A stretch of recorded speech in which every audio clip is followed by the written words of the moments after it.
Nuestras convicciones personales. ¿Qué convicciones tiene que no claudicará, que no abandonará, que no negará? ¿Qué convicciones? Y pensando en lo que enseña la Biblia, todos debemos tener convicciones básicas. Dios nos da convicciones para guiar nuestra vida, para protegernos, motivarnos a ser lo mejor y vivir como agrada a Dios. Y si le pregunto, ¿sabe cuáles son sus convicciones? Algunos quizás dirían que sí, pero otros dirían, pues no había pensado en eso. Escuche muy bien. Nuestras convicciones definen quiénes somos. Ellas revelan quiénes somos, cómo pensamos, nuestras preferencias, qué decidimos, a dónde vamos, cómo gastamos el dinero, cómo nos relacionamos con otros. Las convicciones son vitales en la vida. Y este mensaje se titula así, Nuestras convicciones personales. Vayamos a Hechos de los Apóstoles, capítulo 4, y veamos un poco del contexto. Pedro había predicado el gran sermón en el Pentecostés. 3.000 personas fueron salvas. Y luego volvió a predicar, y Pedro y Juan iban camino del templo, y vieron a un hombre que era paralítico. Y allí estaba esperando recibir de ellos algo que le fuese útil. Pero Pedro le dijo, no tengo plata ni oro, pero lo que tengo te doy, en el nombre de Jesucristo de Nazaret. Anda. Esa fue su palabra, y se levantó. Dice la Biblia que no solo caminó, sino brincó con gozo hasta el templo. La pasaban muy bien, gozándose por lo que le había dicho el Señor. Y claro, los fariseos, saduceos y del concilio se molestaron al saber de esto y del Jesús resucitado. Entonces encarcelaron a Pedro y a Juan, y luego volvieron a cuestionarlos y les advirtieron que no divulgaran esa ideología, esa creencia de que es Jesús de Nazaret quien sanara a este hombre. Y luego, en el capítulo 4, desde el versículo 17, dice la Biblia: Sin embargo, para que no se divulgue más entre el pueblo, amenacémosles para que no hablen de aquí en adelante a hombre alguno en este nombre. Y llamándolos, les intimaron que en ninguna manera hablasen ni enseñasen en el nombre de Jesús. Y ahora escuche esto. Mas Pedro y Juan respondieron diciéndoles: Juzgad si es justo delante de Dios obedecer a vosotros antes que a Dios, porque no podemos dejar de decir lo que hemos visto y oído. Lo vimos, lo escuchamos, no lo negaremos. Entonces yo le pregunto, ¿qué convicciones tiene que definitivamente no negará, no abandonará, ni de ningún modo claudicará? Son parte de quien es usted, está muy dentro suyo. Y las tiene, porque Dios ha hecho algo grande en su vida, y no hará concesiones bajo ninguna circunstancia. Deseo ahora que pensemos en varias cosas aquí. Deseo aclarar, en primer lugar, el significado de convicción, pues significa al menos una de 3 acepciones. Por ejemplo, alguien puede ser convicto de un crimen que haya cometido, van a juicio y termina en prisión o hasta pierde la vida. Luego está la convicción de nuestras creencias. Creo esto, esta es mi convicción. Creo que Jesucristo es el Hijo resucitado de Dios. Creo que Jesucristo es el único camino al cielo. Y cualesquiera sean sus convicciones. Y luego está la convicción del Espíritu Santo. Y en Juan, capítulo 16, versículo 8, veámoslo por un momento. Escuche lo que pasa en el versículo 8. Juan 16. Se ha prometido el Espíritu Santo. Y el versículo 8 dice: Y cuando Él, el Espíritu Santo, venga, convencerá al mundo de pecado, de justicia y de juicio. O sea, convencernos de pecado, convencernos de la justicia de Cristo, que hizo posible que Él muriera por nuestros pecados, y del juicio venidero. Así que al pensar en convicción están esos tres aspectos. Entonces, si yo le preguntase cuáles son sus convicciones en torno a su vida cristiana, ¿establecen ciertos límites en su vida? ¿Le incomoda un poco decirle a alguien, bueno, esto es lo que creo? ¿Está usted propenso a claudicar en un grupo? ¿Qué clase de convicciones tiene? Y me gustaría diferenciar algo. Deseo distinguir entre una convicción y una preferencia. Es decir, una convicción es esa creencia sólida, inamovible, que tenemos cuya base es nuestra confianza en la palabra de Dios. Pero una preferencia, mire, las convicciones no cambian, las preferencias sí cambian. Por ejemplo, una preferencia es algo que quizás hoy crea, pero podrían convencerme de algo mejor. O en una situación en particular podría estar dispuesto a desobedecer lo que creo. Las preferencias no rigen nuestra vida, ¿verdad? Nos gobernamos por convicciones. Las preferencias son para quienes dicen, creo esto hoy, pero podría creer aquello mañana. Eso no es convicción. Creo esto, en esta situación, pero si estuviese en aquel tipo de situación, no se lo haría. Eso es una preferencia. Los creyentes vivimos por convicciones. Así que deseo darle una definición de convicción. Escuche y luego escríbala, por favor. Tener convicciones es estar tan plenamente convencido de que algo es totalmente cierto y que asume una postura sin importar las consecuencias. Fíjese, tener convicciones es estar tan plenamente convencido de que algo es totalmente cierto que asume una postura sin importar las consecuencias. Esa debe ser nuestra actitud en torno a la palabra de Dios, en torno a Jesucristo y a lo que enseña este libro de Génesis, al Apocalipsis. Debe tener convicción al respecto. Hay que tener convicción en lo que creemos y en cómo vivir y cómo hemos de morir. Y es una relación con el Señor Jesucristo. Las convicciones se basan en principios. Esto dice la Biblia. Esto es lo que creo.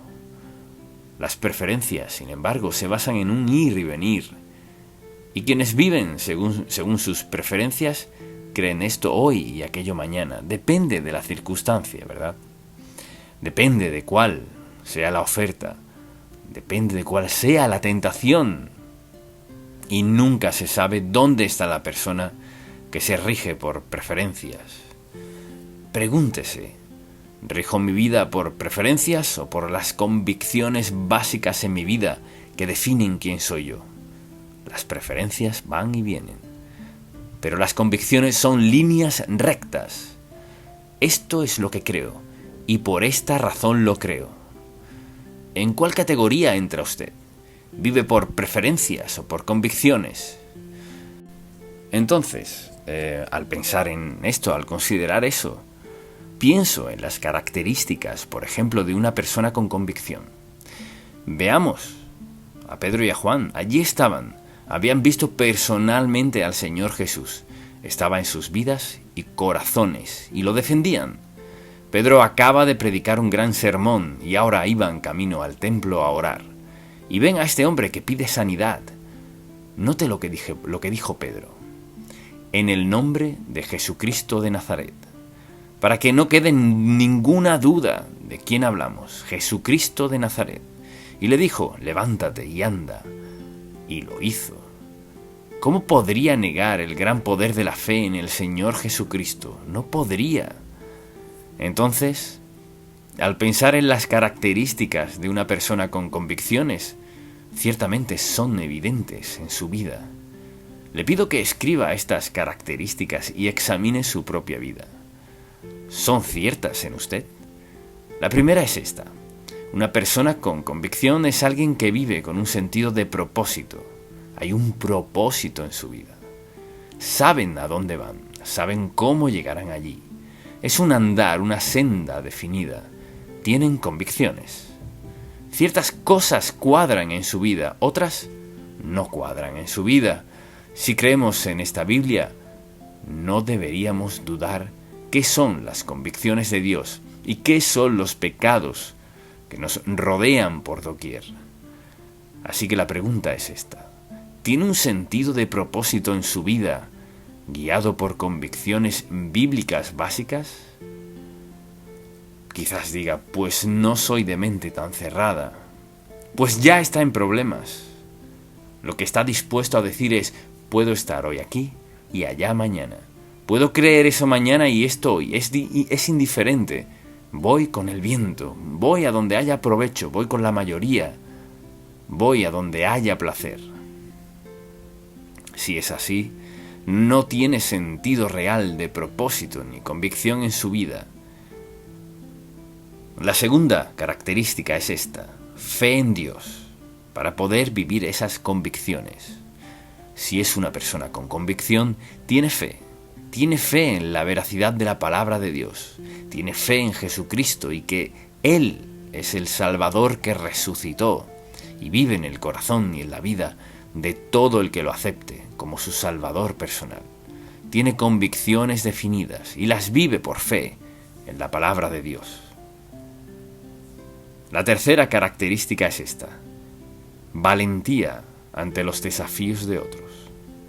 Podría preguntarle cuáles son sus convicciones hoy en la iglesia. Si le dijese, ¿se pondría de pie y me diría sus convicciones básicas? ¿Se pondría de pie y diría todo lo que siente que puede decir aquí en la iglesia? Y va a trabajar el lunes y está frente a unas 5 o 6 personas que dicen, no entiendo a esos cristianos, ni entiendo la Biblia. ¿Son tan cerrados de mente? ¿Creen que Jesucristo es el único camino al cielo? Entonces, ¿qué diría?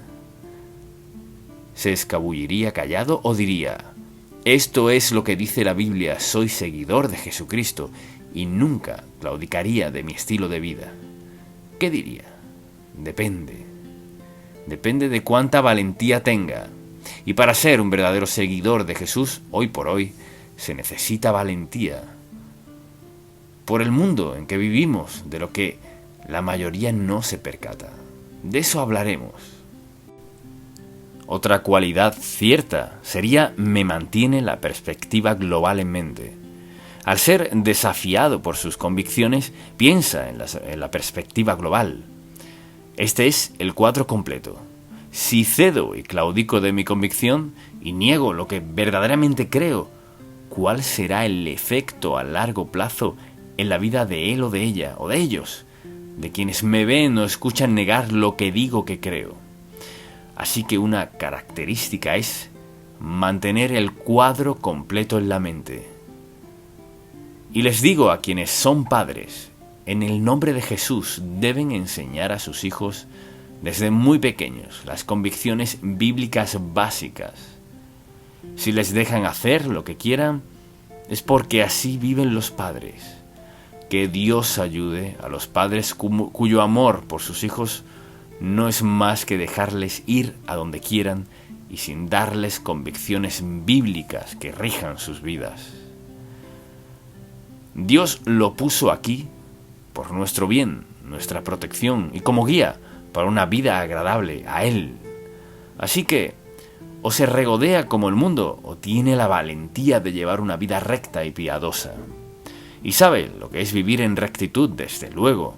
Alguien que tiene convicciones reales tiene una fortaleza inusual.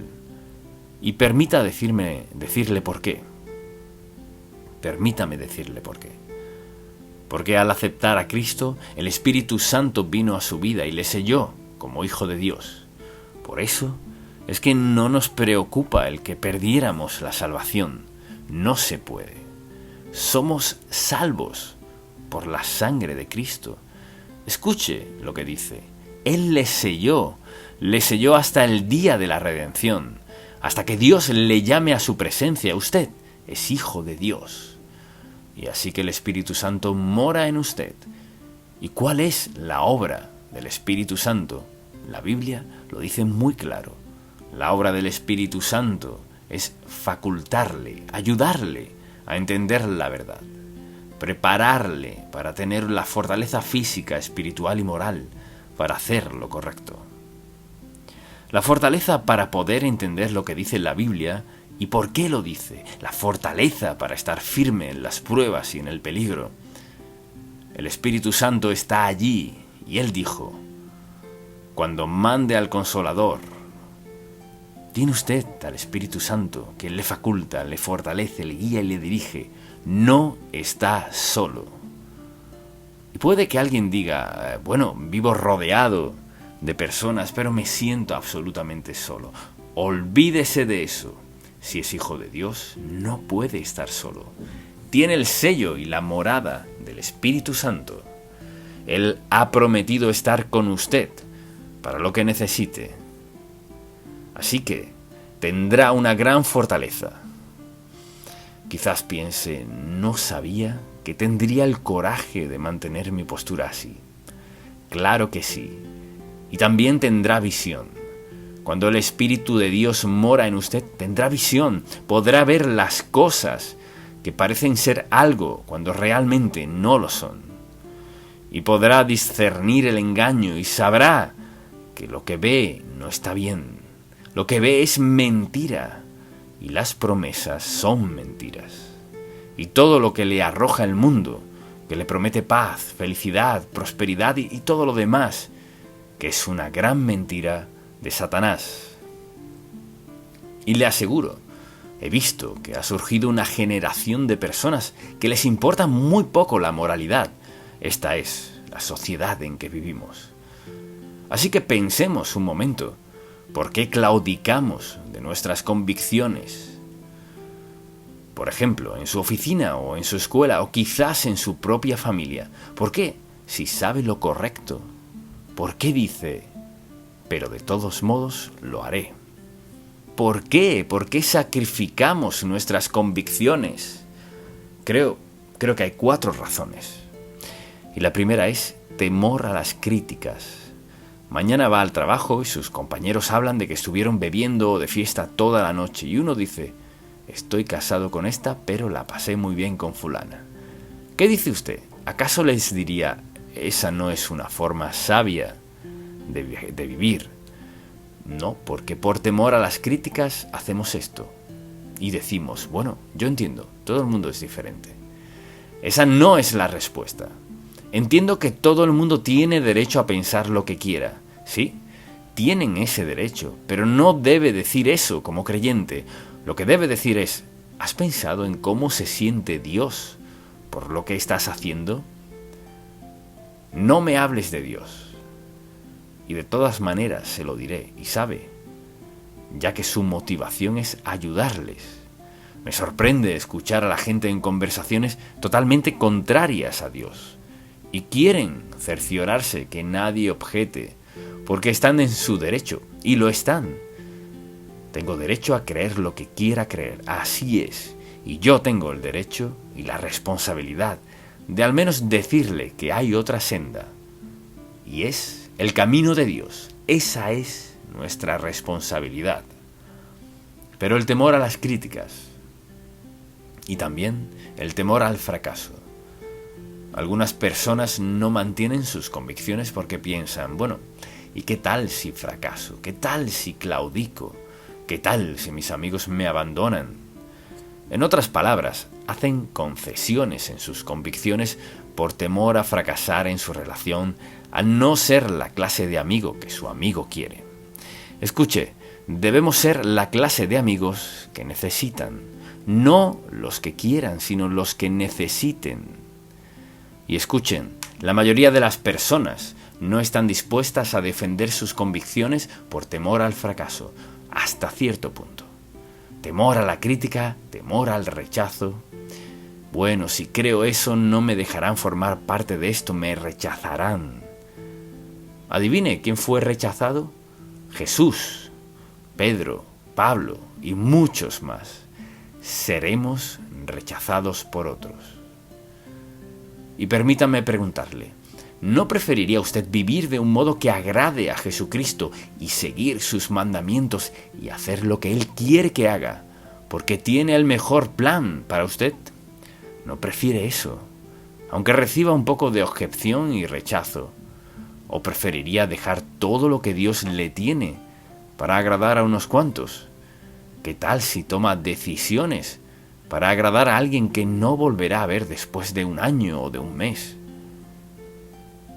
Si toma una decisión inmoral, y no volverá a verles, ¿no le parece que es una insensatez y estupidez que sacrifique su pureza o lo que sea por alguien a quien no volverá a ver?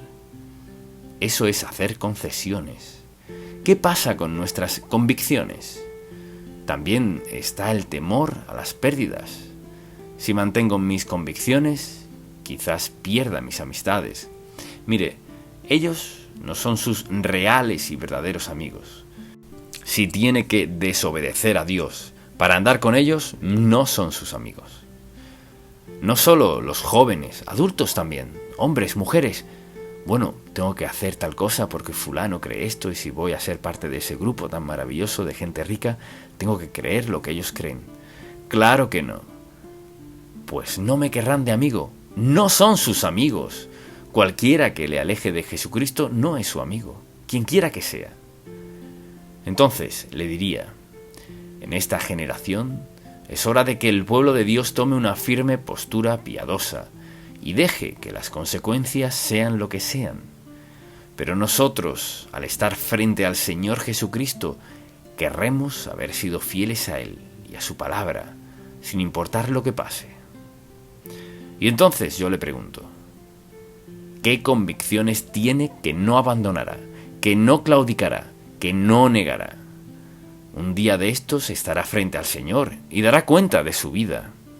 Alguien con convicciones firmes, piadosas, puede tener un gran impacto en sus amigos, en sus socios de negocios, en quien sea que les rodee. Debemos ser temerosos de Dios, con convicciones firmes basadas en la palabra de Dios, no en alguna opinión política ni basadas en la opinión de algún club. Nuestras convicciones deben basarse en la Biblia, porque las demás cosas pasarán, las demás cosas serán pasajeras, pero la palabra de Dios nunca pasará. Y le exhorto a examinar sus convicciones y a preguntarse, ¿cuáles son mis convicciones? ¿Qué creo? ¿Y qué creo con firmeza para poder comunicarlo, sabiendo que seré rechazado? Entonces, ¿qué clase de vida está llevando? Quizás diga, vivo la vida que quiero vivir, pero ¿ha pensado en las consecuencias de vivir como vive? Si vive sin Cristo, lo más probable es que no sea feliz, ni quede satisfecho con las consecuencias que encontrará en el futuro. Mi oración a Dios por usted es que se detenga a pensar dónde pasará la eternidad. Piense cuál es su relación con el Dios Todopoderoso. Y quizás usted diga, no creo en Dios. Tal vez no crea en Dios, pero Él sigue allí. ¿Cuál es su respuesta a Dios?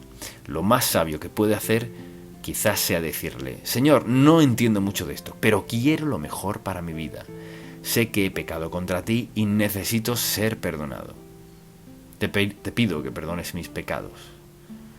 El pastor dijo que moriste en la cruz y pagaste todos mis pecados. Lo creo. Te pido que perdones mis pecados y me salves hoy, amado Dios. Muéstrame la clase de compromisos que debo hacer, la clase de convicciones que debo tener. Dijo que el Espíritu Santo me ayudará. Te pido que el Espíritu Santo obre en mi vida, de modo que me haga la persona que quieres que sea, no importa cuáles sean las consecuencias. Si toma esta decisión, su vida cambiará, y cambiará para siempre. Amén. Padre, te damos gracias por darnos al Espíritu Santo para ayudarnos en tiempos difíciles. Te pedimos que nos ayudes a ser muy claros en respecto a nuestras convicciones, a no cubrirlas, ni esconderlas, ni estar dispuestos a cambiarlas para agradar a otros. Pero ya que tu palabra nos enseña claramente cómo vivir, ayúdanos a vivir sin temor, valiente y osadamente en todo momento, dándote honra y gloria. En el nombre de Jesús. Amén. Su vida es importante para Dios. Estaba pasando por un valle en mi vida. Fui al hospital 2 veces en solo unos meses. Salí al porche, me senté y pensé, me lo tomaré con calma, me relajaré y quizás lea algo. Entonces, al hacerlo, me fijé que en la silla de enfrente había una manta que acababa de lanzar, pero no vi esto. Y cuando la vi por segunda vez, noté una dedicatoria que una dama maravillosa había escrito en la manta. Decía: sus mensajes me han ayudado a darme cuenta de que mi vida es importante para Dios. Cuando leí eso pensé, Señor, no sé lo que tenía ella en mente, pero justo eso yo necesitaba escuchar. Mi vida es importante para Dios. Y ese es el título de este mensaje, porque es un mensaje que Dios quiere que todos escuchemos. Nuestra vida es importante para Dios. Quizás usted no sienta que su vida importa, tal vez pueda dar muchas evidencias por el trato que recibe, lo que le ha sucedido y el infortunio que ha experimentado, de que sin duda su vida no podría ser importante para Dios. Pero deseo decirle que sí lo es. Dificultad, adversidad y sufrimiento no significa que su vida no le importe a Dios. Algunas de las personas más consagradas que he conocido, autores de los mejores libros, han pasado por dificultad, dolor y sufrimiento, más de lo que imaginamos, y nunca han perdido la fe. Pero se dieron cuenta de que Dios aún los ama y se preocupa por ellos. Cuando pienso en eso y pienso en este pasaje bíblico que deseo que leamos, que afirma eso, nuestra vida es importante para Dios. Y le invito a acompañarme a 1 de Juan capítulo 3. Era cerca del final de la vida de Juan.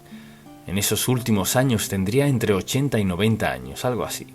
Y había escrito esta epístola a los creyentes. Y leeré 3 versículos que deseo que veamos por un momento.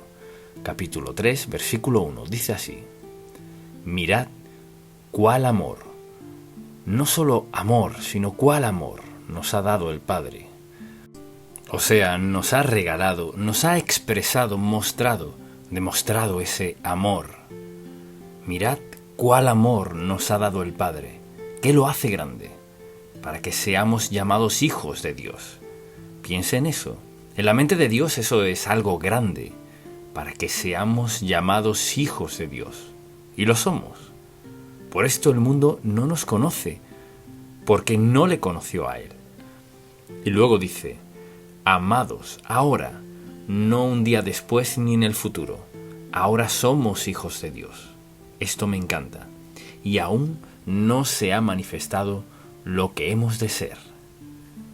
O sea, sabemos muy poco del maravilloso futuro que Dios ha provisto para nosotros. Sabemos cuántas veces dice esto, pero sabemos que cuando Él se manifieste, seremos semejantes a Él, porque le veremos tal como Él es.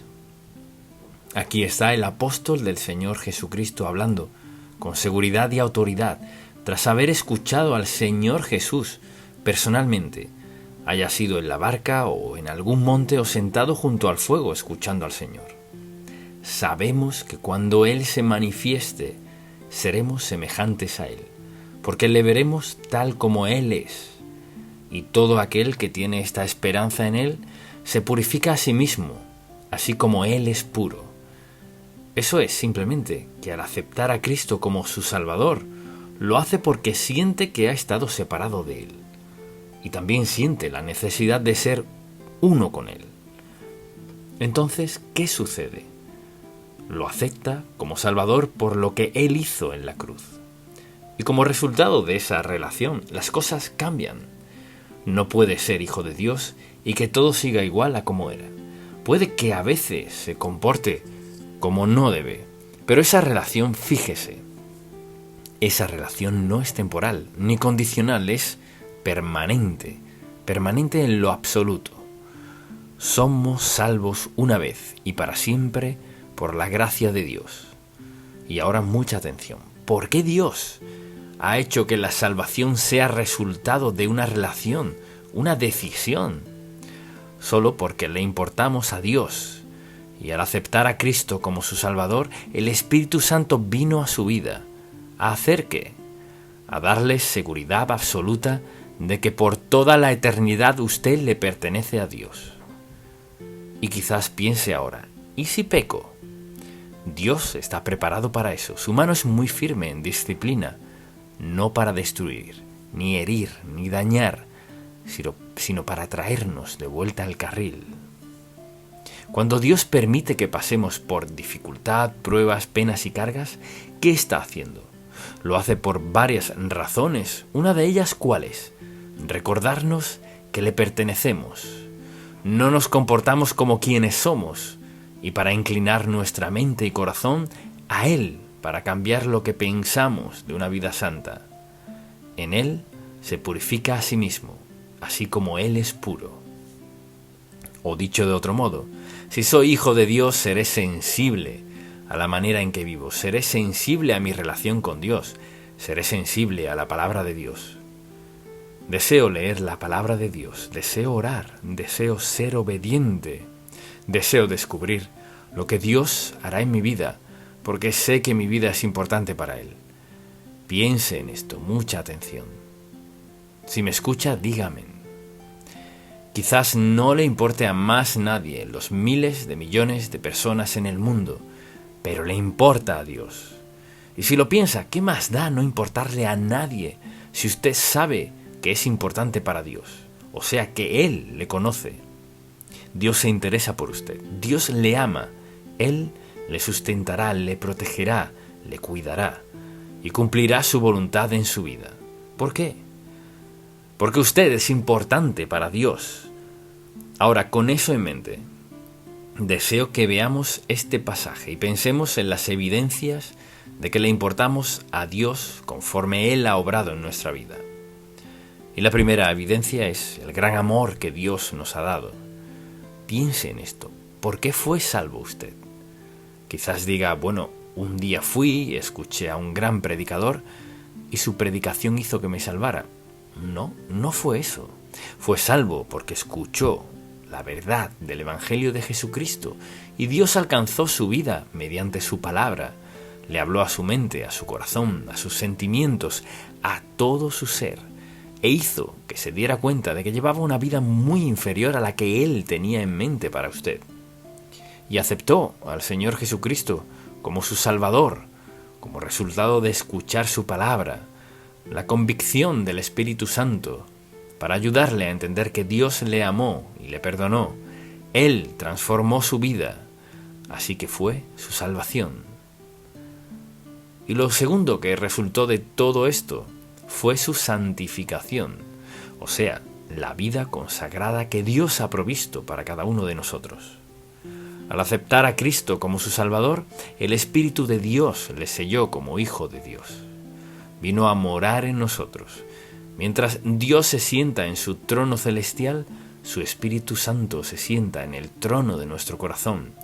Nos guía, nos dirige, nos fortalece para obrar en nuestra vida, la cual representa y se asemeja a Cristo. Eso es lo que Dios ha provisto. Lo tercero que hizo fue que comenzó a suplir sus necesidades. Como resultado de ser hijos de Dios, dijo que supliría todas nuestras necesidades, ¿verdad? Mucha atención.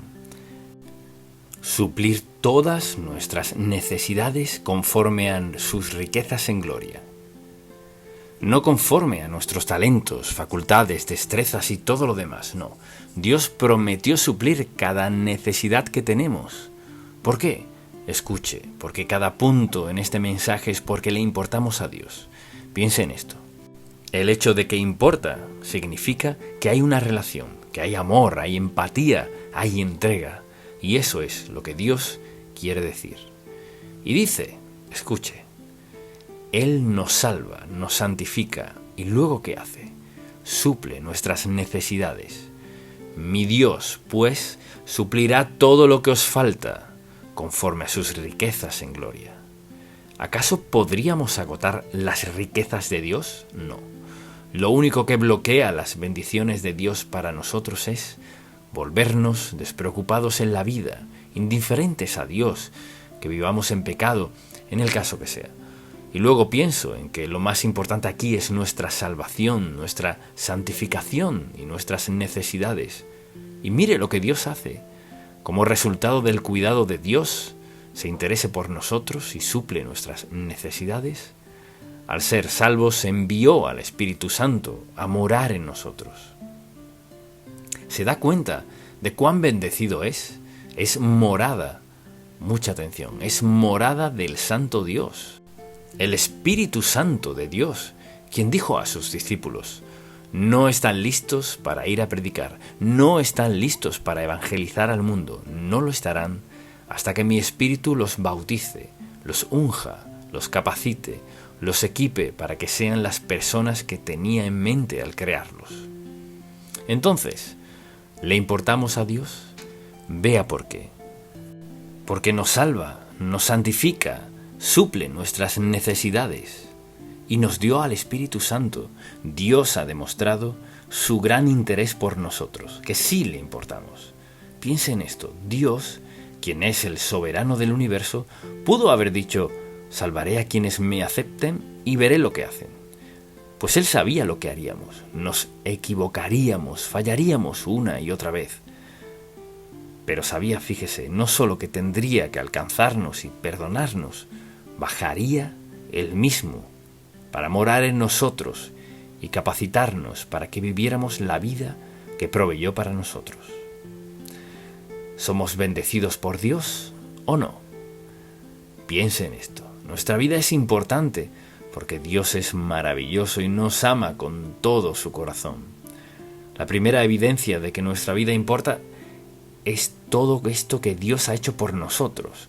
La segunda evidencia es que somos llamados hijos de Dios. ¿Y ahora importo? Claro que sí. Piense en lo que siente por sus hijos. Les dice a sus amigos: este es mi hijo, esta es mi hija. Está orgulloso de ellos. Ellos le importan. Mire, cuando a alguien le importa, eso afectará su relación con ellos. Cómo habla de ellos, lo que hace por ellos, cómo se relaciona con ellos. Cuando en verdad se involucra en la vida de esa persona, pues le importa, los tratará de cierta manera. Y la verdad es que, por ejemplo, si trabaja en algún lado y ve al jefe actuar en la vida de alguien de una manera y de otra, en la vida de alguien más, ¿cuántas veces he escuchado a la gente decir: bueno, siento que en mi empleo no soy importante? O cuando alguien dice: no me importa. Mire, nunca escuchará a Dios decirle: no me importa. Eso no está en su vocabulario. Así que el hecho de que le importamos a Dios, somos llamados sus hijos. Todas esas promesas y bendiciones de las cuales hablamos, nuestro nombre está en el libro del Cordero.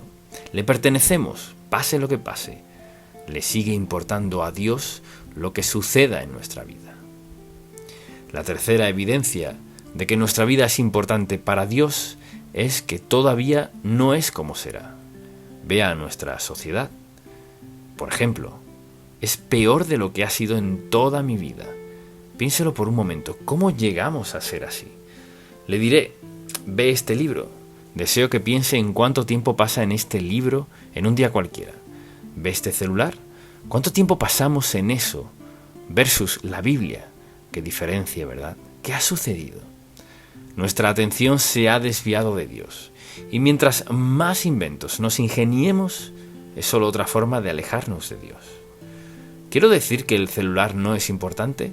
No, y las computadoras sí, pero al hablar con quien sea, pocos dirían: paso tanto tiempo leyendo la palabra de Dios como el tiempo que paso hablando con mis amigos por teléfono sobre asuntos que no son nada relevantes. ¿Qué le sucedió a nuestra sociedad? Le diré qué ha sucedido. La poseemos, pero no la leemos. La poseemos, pero no nos regimos por ella. Vivimos en una sociedad que ignora por completo quién es Dios y su palabra se está volviendo cada vez menos importante. Y el mundo ofrece más y más cosas con las cuales involucrarnos, que supuestamente nos traen placer. Pero Dios sabe que lo mejor para nosotros es seguir las enseñanzas de su palabra. Pedid y se os dará. Buscad y hallaréis. Llamad y se os abrirá. Mi Dios, pues, suplirá todo lo que os falte, conforme a sus riquezas en gloria. Él nos da su fortaleza. Él nos ayuda a ser sabios para seguir sus mandatos, su voluntad, su propósito y plan para nuestra vida. La Biblia está llena de promesas de Dios.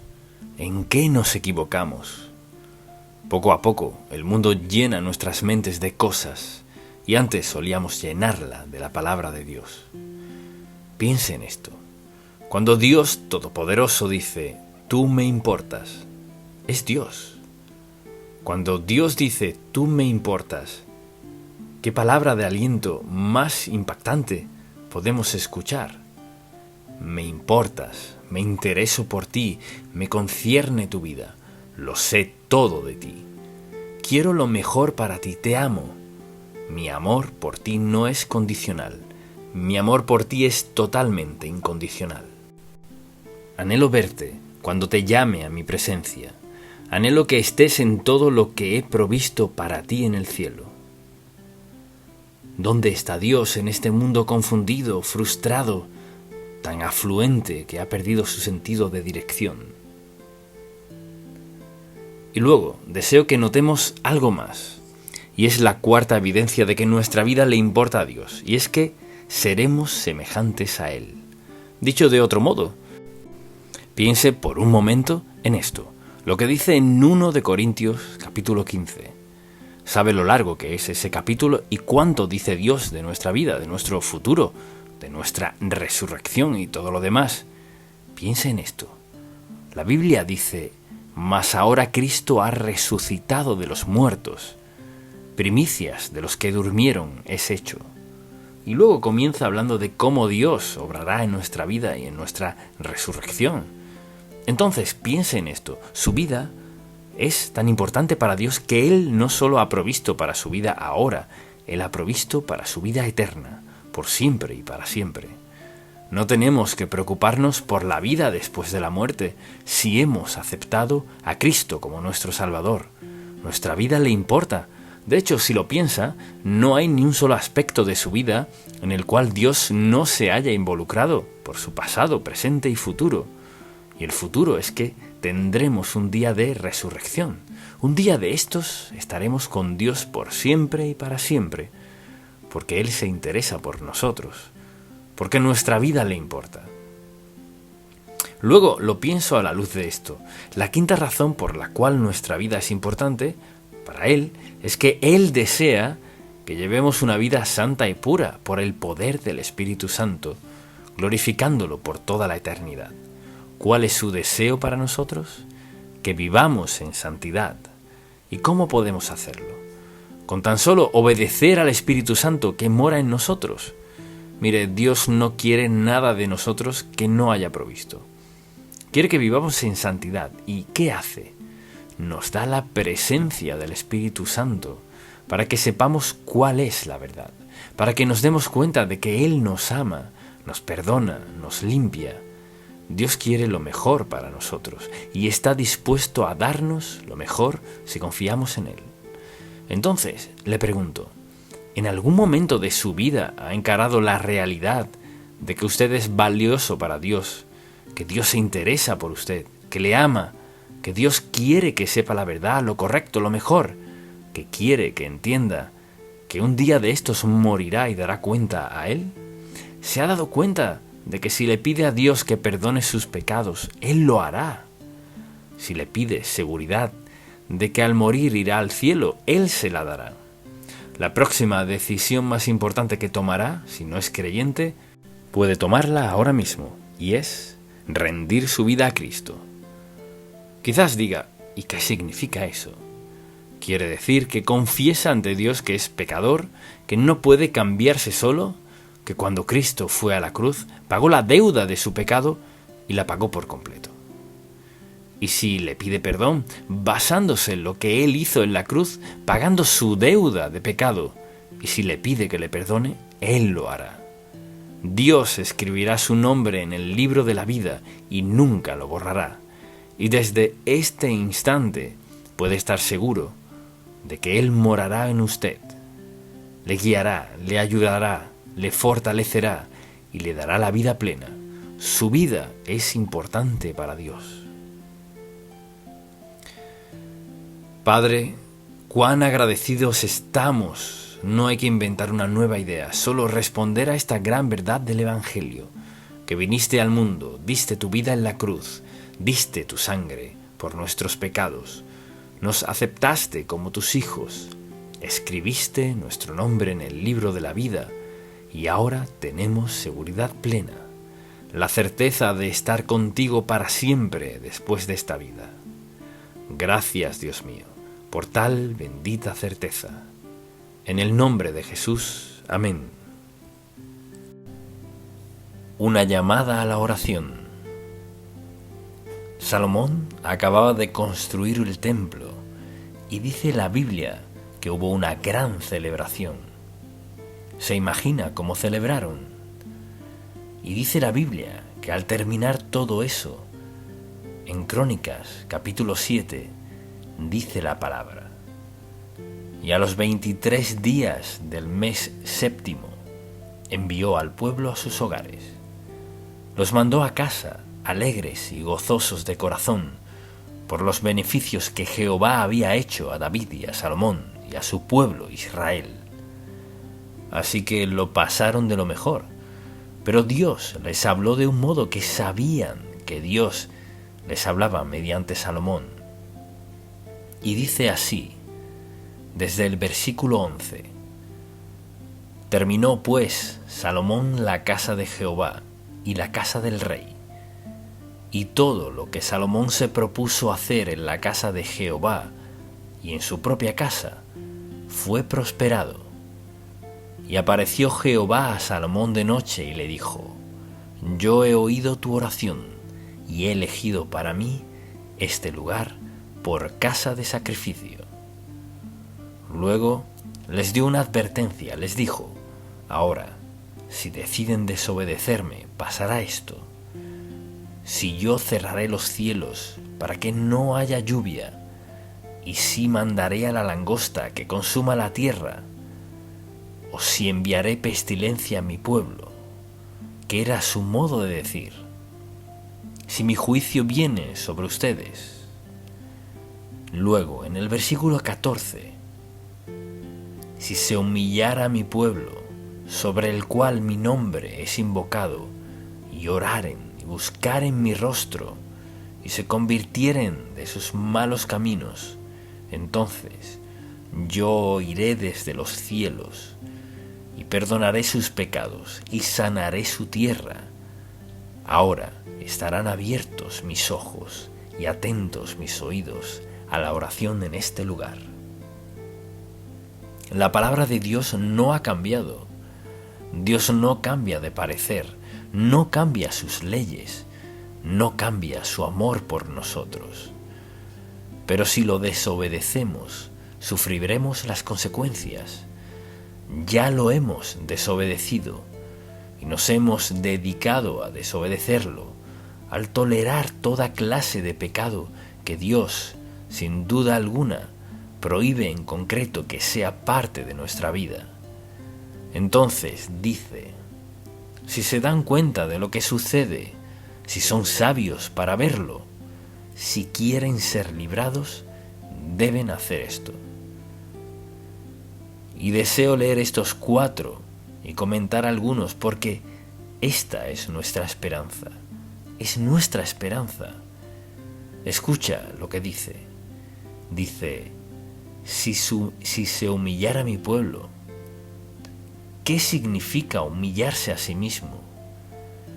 Quiere decir reconocer lo pecaminoso en nosotros y entregarnos por completo a Dios Todopoderoso. Dejar nuestro orgullo y reconocer quiénes somos.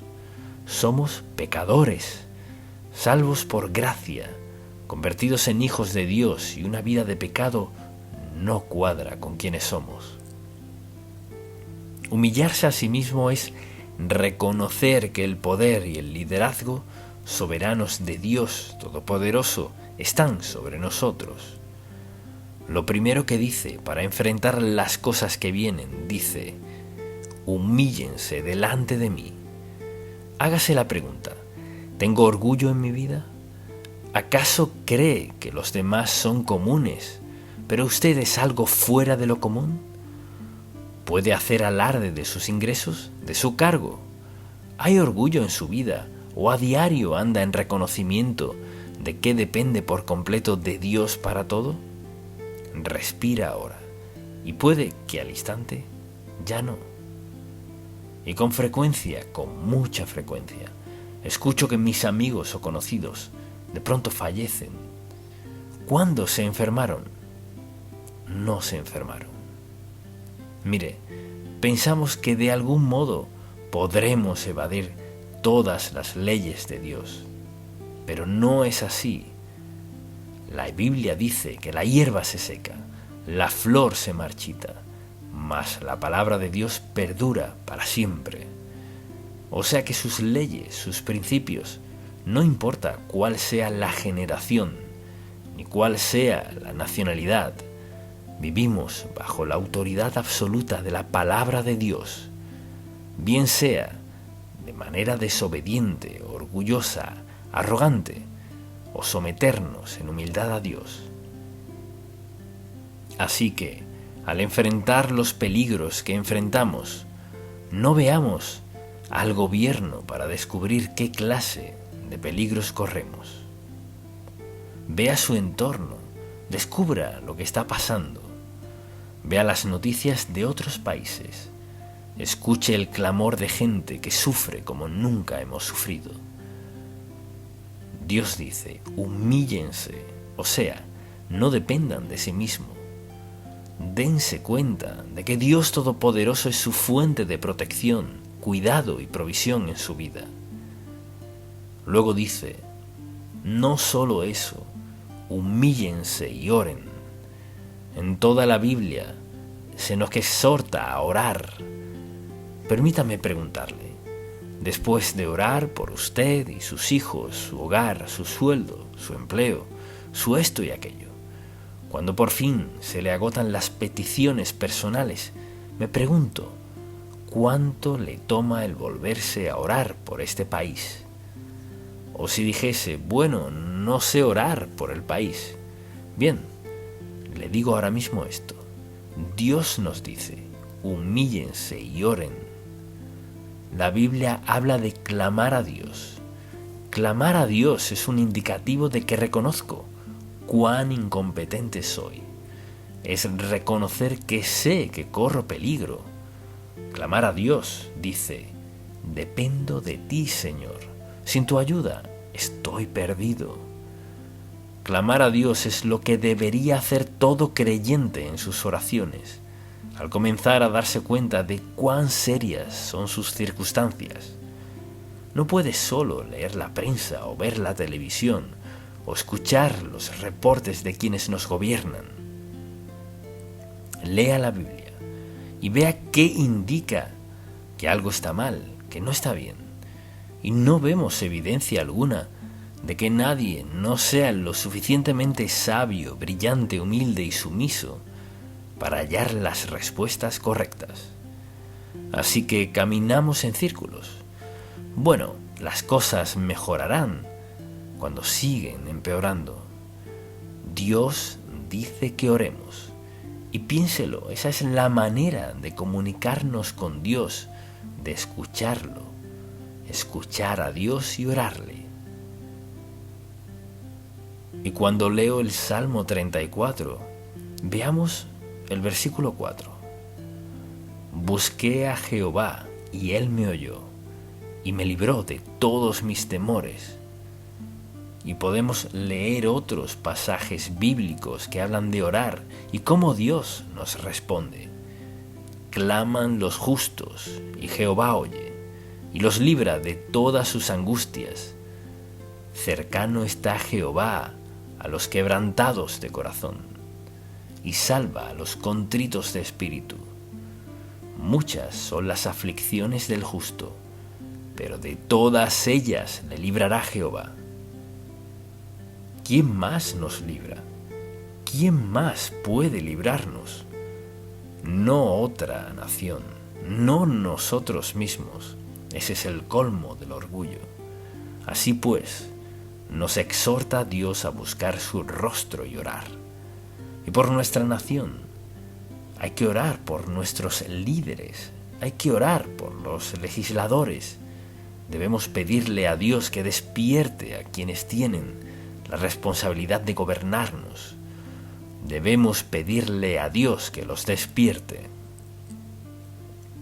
O sea, que dejen de preocuparse por su cargo y por cuánto durarán allí y comiencen a pensar en la gente a quien se supone que gobiernan. Y solo Dios puede hacer eso. Él dice que debemos orar. También debemos buscar su rostro. Y bueno, ¿qué significa eso? No vemos a Dios. Escuche bien.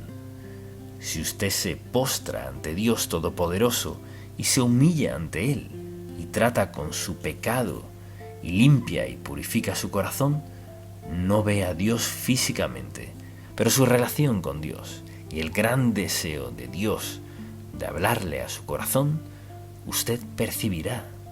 Usted va a sentir algo cuando se trata de buscar su rostro.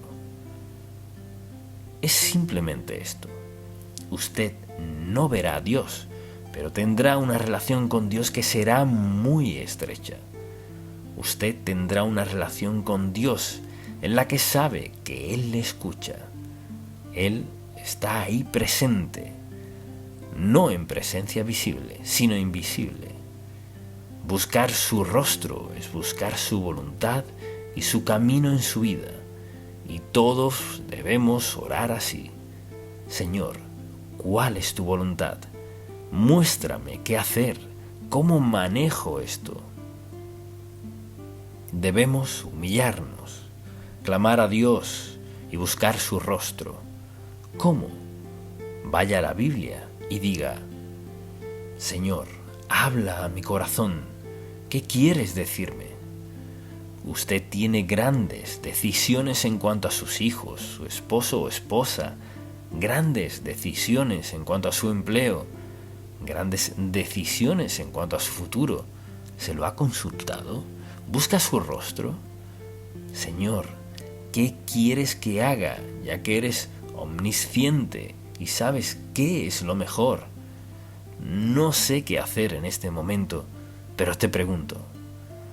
Busco el rostro de Dios, su mente, la voluntad de Dios, el plan de Dios, su propósito. ¿Qué quieres que haga? Y usted dirá: no creo que Dios me conteste una oración así. Si Dios no lo ha hecho, es porque usted no se lo ha pedido y no ha esperado que Él lo haga y no confiaba que Dios cumpliera su palabra. Sí lo hará.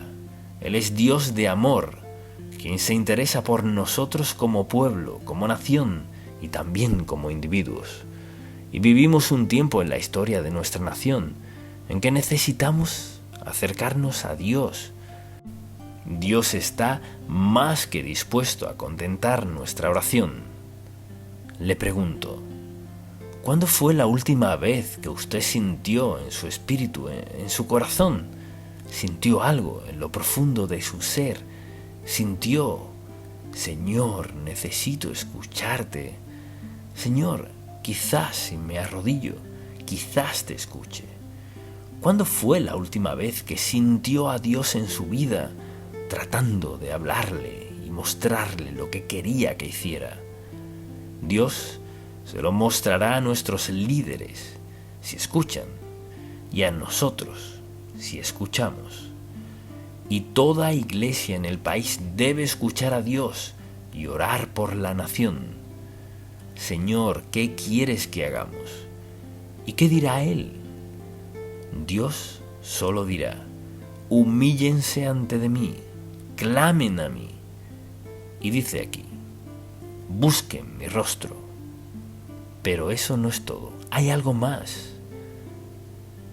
Dice: y se convirtieren de sus malos caminos. ¿Saben lo que es un mal camino? Malo significa desobediencia deliberada, malo. Así pues, dice: y se convirtieren de sus malos caminos. Y alguien dirá, bueno, no creo que tenga ningún mal camino. Desobediencia deliberada, rebeldía deliberada contra Dios es maldad. A los ojos de Dios es maldad. Y cuando hay avaricia, orgullo, egoísmo y todo lo demás, cuando quitamos la mirada de Dios y decidimos vivir de la manera que nos plazca, eso en verdad es maldad. Y pienso en lo que está pasando en el mundo, es como si fuese una plaga. La inmoralidad en el mundo hoy es como una plaga, penetra en cada aspecto de la vida. Es maldad, es desobediencia y rebeldía deliberada hacia Dios e hiriente hacia otras personas. Entonces, al preguntarse, bueno, ¿y qué vamos a hacer al respecto? Bueno, justo eso dice Dios. Note lo que dice. Si se humillare mi pueblo y oraren y buscaren mi rostro y se convirtieren de sus malos caminos. Convertirse no es solo reconocer que soy un pecador, sino alejarse del pecado. Tras la confesión debe haber arrepentimiento. O piénselo, ¿cuántas veces todos en algún momento hemos confesado algún pecado y hemos dicho, Señor, quiero confesarte esto, te pido que perdones mi pecado, muchas gracias? Y a la siguiente noche confiesa, no otro pecado, sino el mismo. Hay gente que confiesa lo mismo una y otra vez, y dicen, bueno, la Biblia dice que si confesamos nuestros pecados, Dios es fiel y justo para perdonarnos y limpiarnos de toda maldad. Pero siga leyendo, porque no es solo decirle lo mismo a Dios una y otra vez cada noche, es dejarlo. Dice, si hacen esas cosas y dejan sus malos caminos, entonces yo oiré desde los cielos y perdonaré sus pecados y sanaré su tierra. Debe haber un cambio en este país, debe haber avivamiento. No me refiero a una campaña en carpas, sino en el corazón de la gente, sobre todo quienes dicen ser creyentes. Si hacemos lo que debemos, Dios nos usará para ayudar a otros a ver lo que deben hacer. Y Dios dice que si se convirtieren de sus malos caminos, dice que hará esto, escucharé su clamor. Estoy escuchando, los perdonaré, siempre lo haré, y sanaré su tierra, la rescataré, protegeré su tierra, evitaré que la invadan, destruyan y devoren. Cuando Dios hace una promesa, mire, todo el poder soberano de Dios Todopoderoso la respalda, y no hay nada que pueda retener su poder. Pero ¿dónde comienza? Comienza con sus hijos. Pues ¿cuántos de sus hijos? Es grandioso lo que hace Dios con un remanente. Un remanente son pocos. Así que hoy le digo, debe haber un remanente de personas que tomen en serio a Dios, en nombre de cada nación. Y nosotros somos parte de ese remanente. Y hoy voy a pedirle que haga algo muy específico. Le pregunto si está dispuesto a comprometerse con Dios Todopoderoso. Usted no será perfecto, eso lo entiendo. Pero si está dispuesto a humillarse ante Dios y decirle, Señor, reconozco mi dependencia total de ti. Segundo, me comprometo a orar, amado Dios, cada día por nuestro país. Y tercero, a aprender a buscar tu rostro, buscarte para saber tu voluntad y camino. Elijo hacer esto, Señor. Quiero abandonar, quiero dejar de arrepentirme. Quiero dejar cada pecado conocido en mi vida, Señor, lo mejor que pueda con lo que me has dado. Escojo una vida consagrada. Clamo por el futuro de mi país y te pido, Señor, que me uses desde hoy. Y reconozco que no se necesitan millones y millones. Comienza con un remanente de gente dispuesta a tomar en serio a Dios. Si usted está dispuesto a acompañarme en esto, en breve le pediré que se ponga de pie, venga al altar y llene este lugar, los pasillos. Párese donde esté, ore con su amigo en silencio o hágalo con alguien más. Pero declaremos hoy: Señor, nuestra postura es a tu favor, y comencemos ya mismo. Debemos llenar este altar, estos pasillos, con personas que tomen en serio a Dios y a nuestras naciones. Sé que algunos no pueden moverse, o quizás donde están, pero puede orar solo o con alguien más. Estamos orando por las cosas que hemos mencionado, y sin esto no sucederá. Queremos pedirle a Dios que lo haga en cada nación. Si usted está sentado atrás, acérquese a alguien y dígale: vamos a orar.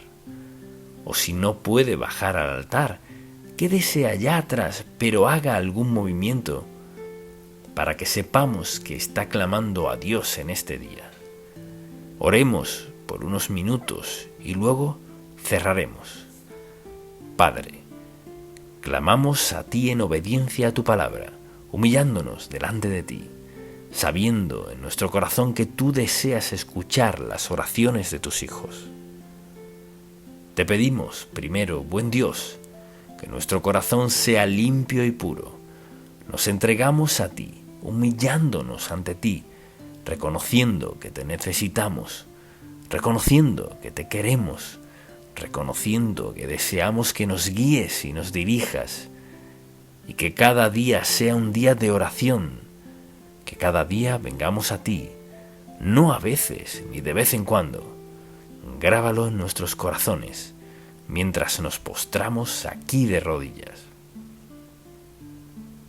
Hacemos un compromiso, amado Dios, de humillarnos ante ti.